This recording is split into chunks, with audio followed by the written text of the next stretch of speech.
Tales from a Forgotten Realm, number 20, A Hunter of Men. Superintendent Kat Almany looked at the report on the desk in front of her that Cyril had hastily penned and deposited.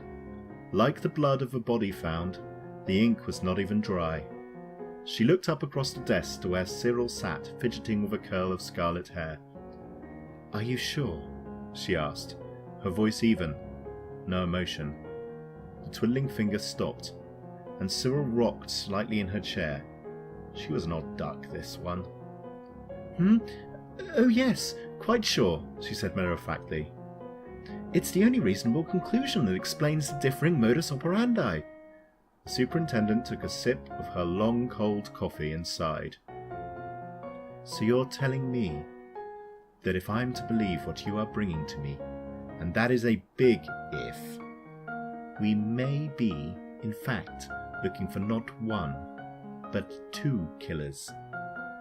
Cyril stopped rocking, clapped her hands together and pointed to Kat. Yes, quite, I believe so." The superintendent stood from her chair and faced towards a picture on the wall. It was a painting of an old man, her father. He had been a hard man.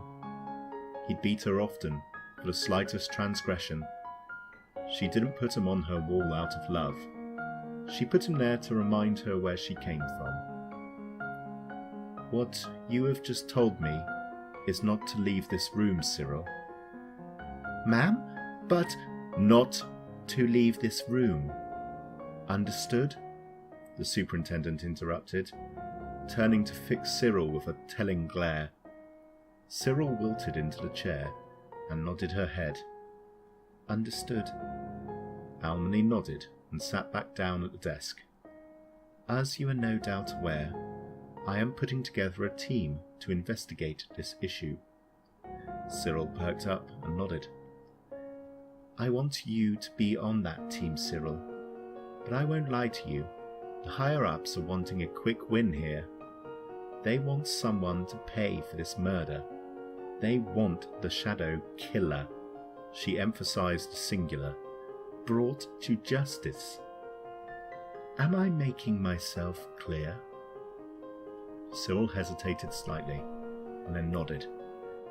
"You are to find out who murdered this innocent, who pinned her to our precinct, and you are to bring them to justice by any means. The team I have assembled contains individuals with a very specific skill set.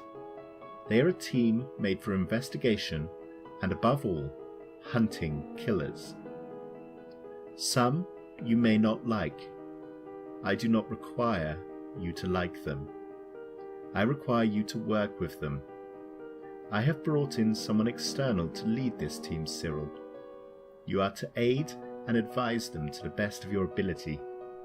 They are not known in this city, but they carry the full authority of the City Watch. Do you have a problem with these orders, Cyril?" The question hung in the air for a moment, a pregnant pause. "No, ma'am. I don't," Cyril answered softly. Almany nodded. "Good. Then I'd like you to meet someone, the leader of this team of yours." The door swung open, and a muscular man entered the room.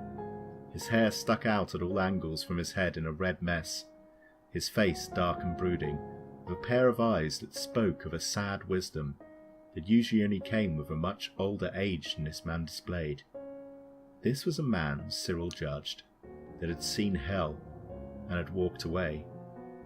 "Cyril Tartilian, I'd like you to meet Jason Stormrider, bounty hunter."